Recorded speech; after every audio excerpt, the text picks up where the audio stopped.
Good day. I'm Doug Carlberg. I'm chairman of the San Antonio Manufacturers Association and also the chairman of and president of Carlberg Consulting Group. And we specialize in helping people develop and make money, connecting the links that you need to do to fix your processes. So today I'm very lucky. We had him here at the San Antonio Manufacturers Association Special Interest Group presentation this morning with Rami Goldratt, who heads up the Goldratt Consulting Group out of Israel. His father and his sister and himself have written a number of books, including the Go, and I read that early on in my career, and then the Theory of Constraints, and then eventually Flow. So with that, welcome. Thank you very much for having me. So tell me a little bit about the Goldratt Consulting Group. So we are basically the consulting arm of my father, the late Dr. Goldratt. By the way, in the Jewish tradition, we're not accustomed to call our parents by their names, so I can only refer to him as father. And we have several hundred consultants worldwide, and we are specializing in applying the theory of constraints with a lot of organizations and companies. No, it's amazing. When I left General Electric Company and I went through a bunch of training under Deming, I got recruited by Hughes Aircraft Corporation, and I ended up getting there to help initiate their lean transition and try to be very competitive in defense, which is not an easy task. Not at all. And the first thing they gave me was the goal. And I actually had an opportunity to sit down and go through some training with your dad. And a number of years later, when I got recruited from Harris, which is now L3 Harris Corporation, we went through that same training on theory and constraints. So I want to hear more about it today. Wow. So it's I've got a lot of history here, and believe me, today when somebody asked me how do you get involved in lean, I said you've got to read the goal. That is the Bible, and that's where you need to start. I find it quite surprising that the goal is so relevant today, 40 years after it was published. It's timeless. It's really amazing. Truly. I hear so many people saying that they've even read it for the first time this year and they're still excited about it. And I had a number of people today based on this special interest group. They want to know where they could get a copy of it. I said, you need to just get up on Amazon. They're available. So, correct. And we're going to have... you know that Amazon itself, Jeff Bezos recommends this book to all his executives. Well, I can imagine. And we'll be doing some additional training with the Goldratt Group with Sam later this year or early part of next year. So stay tuned. So, yeah, Jeff Bezos recommends to all of his management staff. That is amazing. Tell me, you've probably been there with them and helped them. Tell us a little bit about your experience with some of these companies that you're dealing with. And these are some of the biggest companies in the world. Yes, in general, we work with these big guys. It's not only, it also applies to any size of business. But, theory of constraints, the main principle is to know where to focus. And not to let go until you understand how you can get much more through the door by focusing on this constraint. So, for example, in the case of Amazon, they use the goal to manage better their fulfillment centers when they became a real constraint for the business. So what we do is we basically help companies understand where is their biggest constraint and how to structure their organization to get the most out of them. And today you talked about a number of examples that where the constraint can be, and we'll talk to that in a little bit in theory constraints coming up. But even the goal is pretty amazing in regards to really understanding what the true techniques are. And tell me some of the principles of the goal that for the people that have not read the book. Absolutely. So the most fundamental process, we call it the 5 focusing steps. And it starts with identifying your constraint, or the business constraint. Many times we refer to it as the weakest link, but it may be a bit misleading. It doesn't mean that it's your worst employee. Sometimes your best employee is actually your constraint. But really, constraint means that it's a resource that will govern or dictate your ability to achieve more, the throughput of the entire system. And after you identify the constraint, the next step will be to decide how to exploit it. So how can you get much more through the constraint? The third step is which is, my father often said, it's the most difficult step to implement, is to subordinate everything else to this decision. So how do you align your entire organization to enable you to exploit your constraint better? And the fourth step is to elevate your constraint. After you know how to exploit it, then it's the time to invest in adding more capacity to your constraint. And the fifth step that many times is ignored, and it's a very shame that it can be a big trap.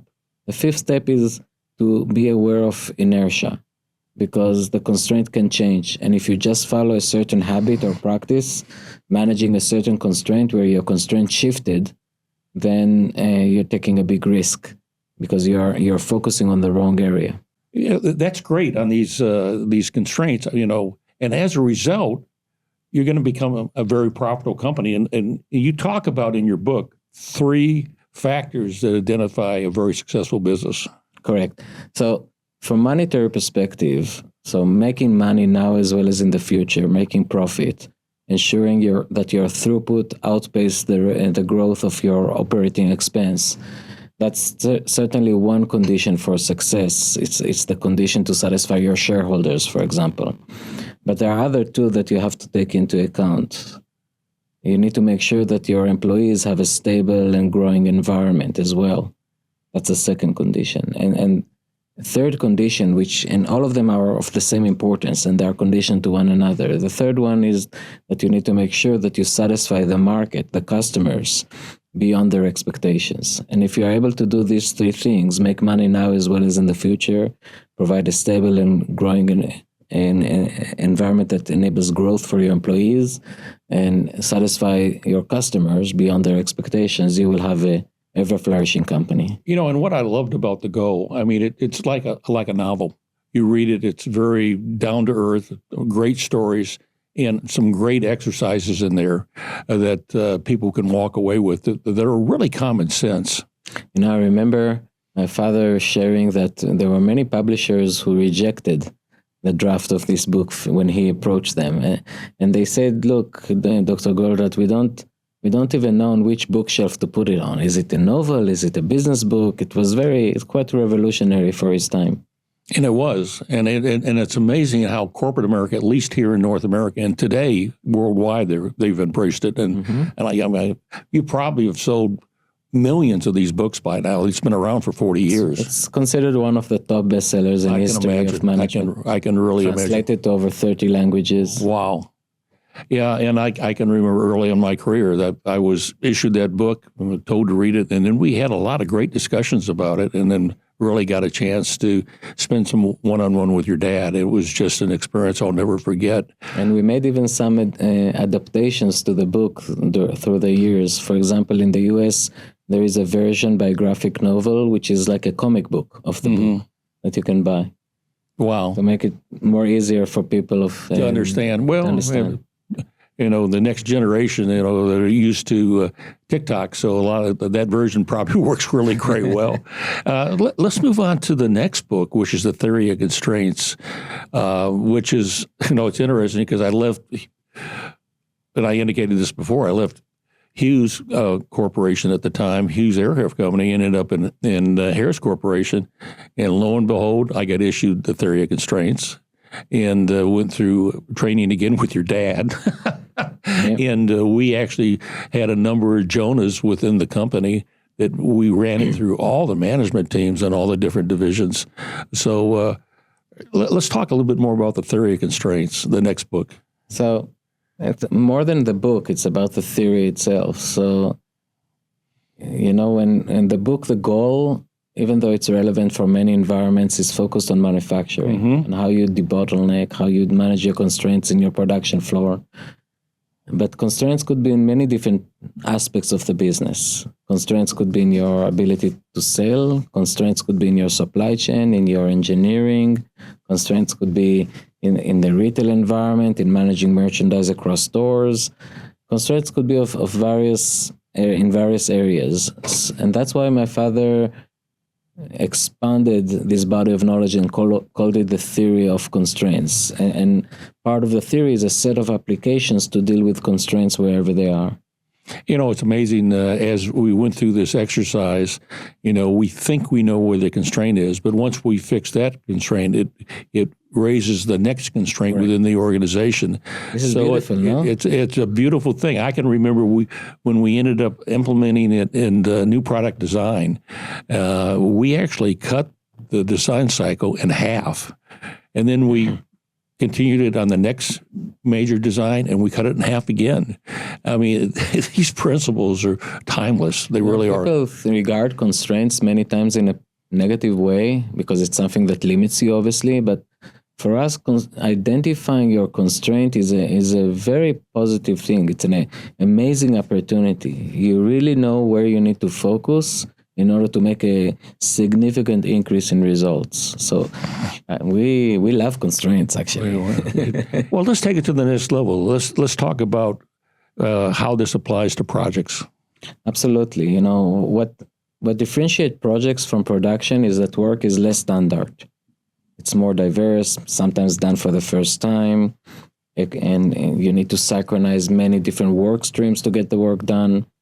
And many times, the constraints that governs the flow in your project environment are different practices and behaviors that we have that really reduces the volume of projects that you can handle in multi-projects environment. And by the way, this is also relevant for many manufacturers because a lot of the manufacturers today, the volume of projects that they manage is growing dramatically because they customize their products, because they increase the portfolio of their products, because they launch new products, because they have IT. So dealing with projects is very relevant for any industry. And the constraints could be of different types there, which are very interesting. For example, a major constraint that happens in a multi-project environment, we call it bad multitasking. That's when resources have to switch between tasks without completing any of the tasks. And we greatly underestimate the impact of bad multitasking on lead times, on quality, on productivity.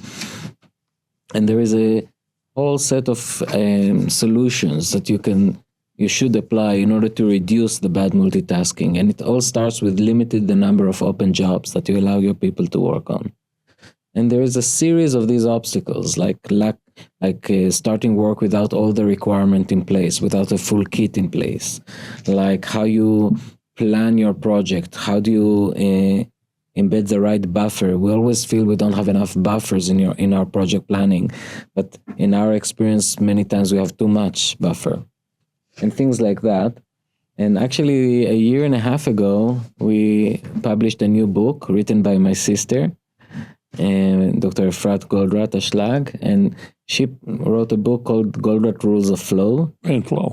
And it's also written as a novel, so she really took the brain in the family. Well, she did a great job. I mean, I'm just a nice guy. She's the smart one. And it's a smaller book, but it's very powerful, And I can remember when I read through it on, I think it was page 173, they were talking about 8 different elements of flow. You want to talk a little bit about those 8 elements? These are different rules that deals with these obstacles to flow, that deal with these practices that often become a constraint, like bad multitasking, lack of full kit, synchronization, standardization, how you standardize the work given the fact that your experts are a constraint, things like that. So there are ways to go about it, and it's a very easy read. So I recommend everyone here go buy it. It is, and it's very fast read. I mean, I read it on a plane. It was... everybody can find it relevant to their life because we all deal with projects. I read it going out, and then I read it coming back. I read it twice. It was such a good read. Tell me a little bit about what's your future plans. You're in North America here for a couple of weeks. You're going around the country. What's your plan? What's your plan for us? We decided... As an organization, most of our work is with these big corporates out there. But we decided to develop some channels in order to introduce theory of constraints to every size company.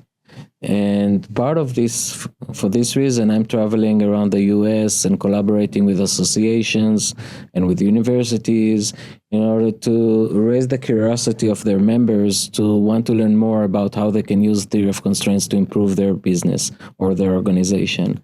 and we offer like in collaboration with these associations, we offer trainings, and trying to position this training as something that any company can go on and learn the knowledge and apply to their business. So that's why I'm here. Yeah. So right now, Sam is in discussion with the Goldratt Institute, and we're planning to engage that organization and offer this coming up in the future. So I think it's going to be a great opportunity and a great learning experience for a lot of different people.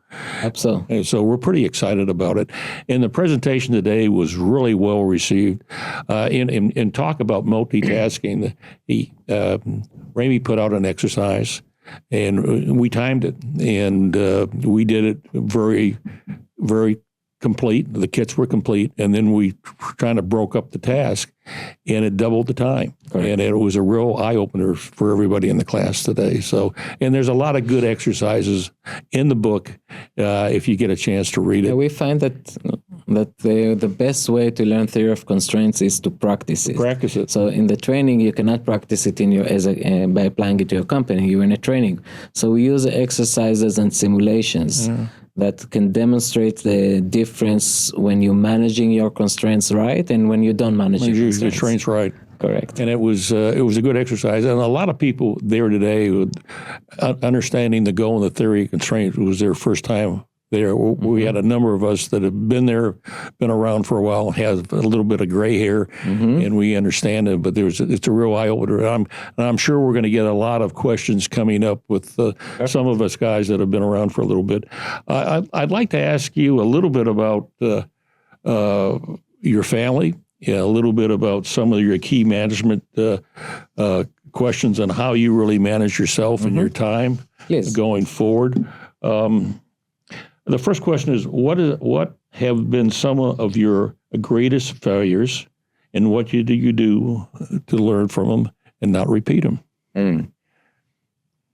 So, actually, the first lesson and I think that's important for any business person, is not to shy away from failures. Because if you try to avoid failures, you'll not achieve anything meaningful in life. For sure.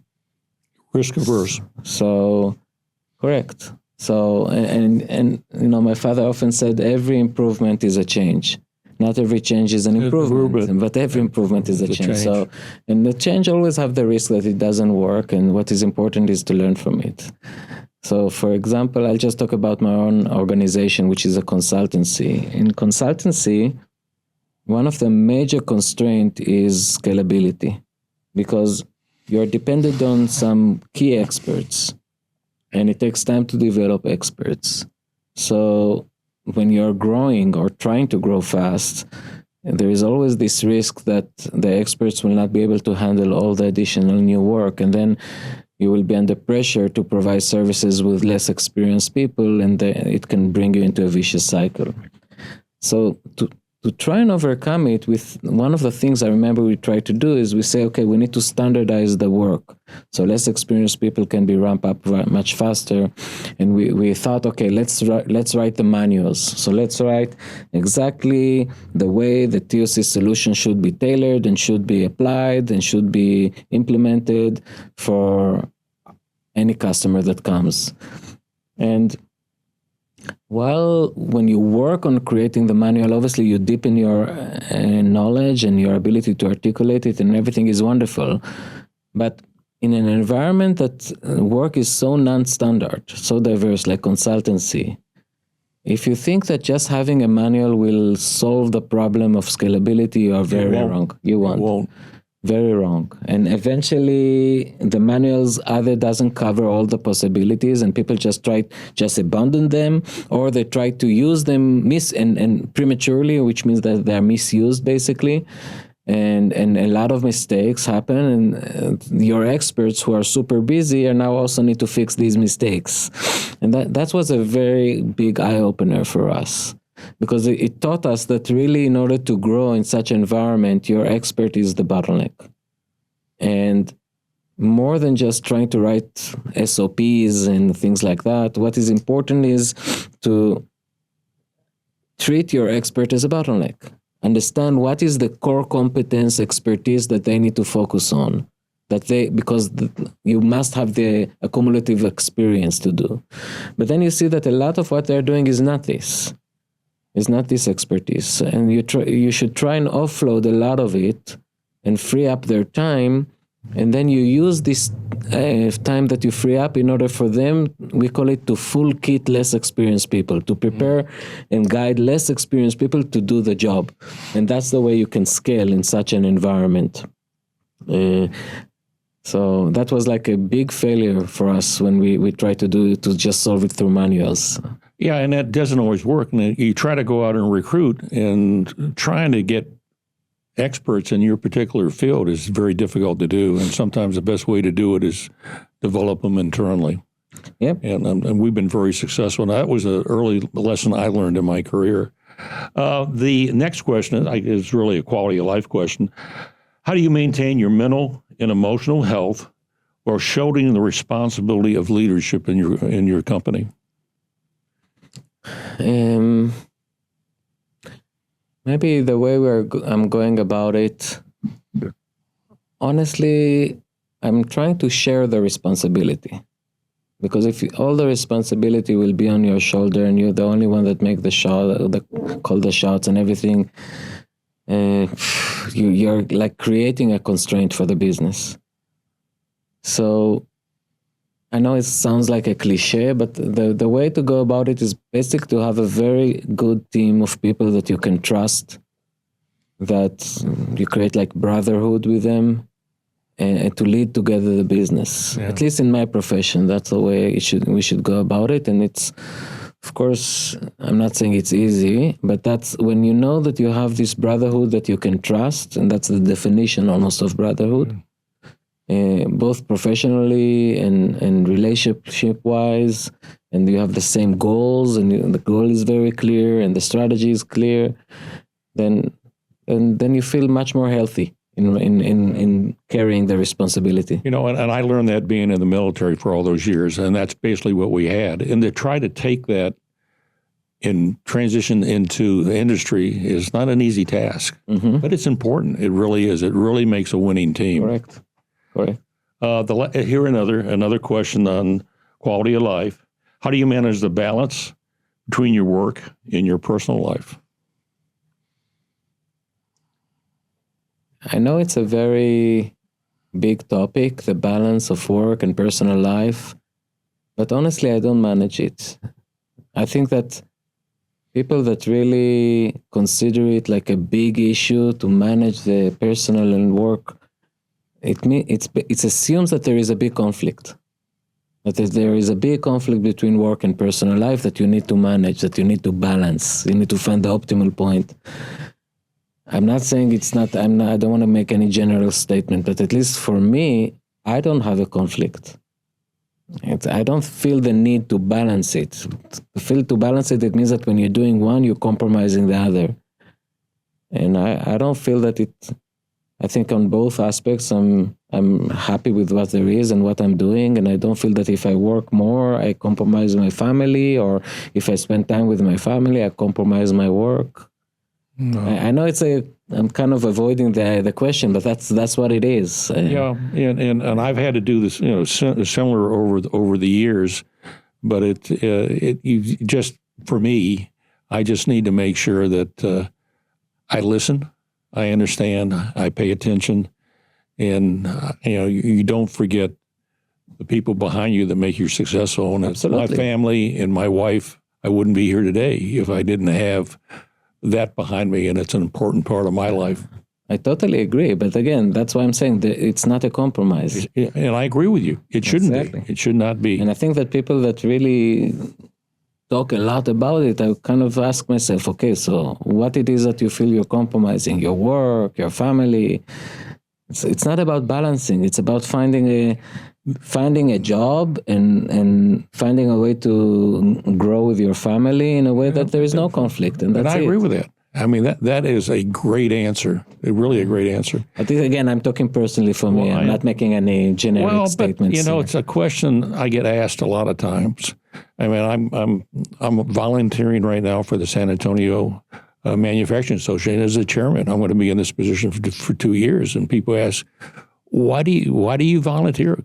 Mainly because I want to give back. It's an important thing to me, and what my point in life, it's important that I share some of my knowledge with the rest of the world, and I have an impact, and it's and I care. I care about people, Absolutely. which is great, and I know you care about people because you wouldn't be offering these programs to smaller companies if you didn't. Is there anything you want to talk about? I think that I just hope that we will create here in San Antonio, Texas. We'll create here like a TOC hub that more and more companies will start applying it and share their experiences. I mean, in the audience today, I heard so many people that came and tell me their story, how they applied it. Yeah. I want to create it into like a community that helps each other. So yeah, and we are very excited about it with the San Antonio Manufacturers Association. We've reached out to the Austin Regional Manufacturing Association, which is our sister down in Austin, and we're planning on embracing this as much as we can. And I want to thank you today for spending time with us. Thank you very much. And here again, I'm Doug Carlberg. I'm the chairman of the San Antonio Manufacturers Association. This series is called Lead With Me, and it's all about getting leaders in their industry to come and tell their story. Thank you for coming. Thank you so much. Thank you very much. My pleasure.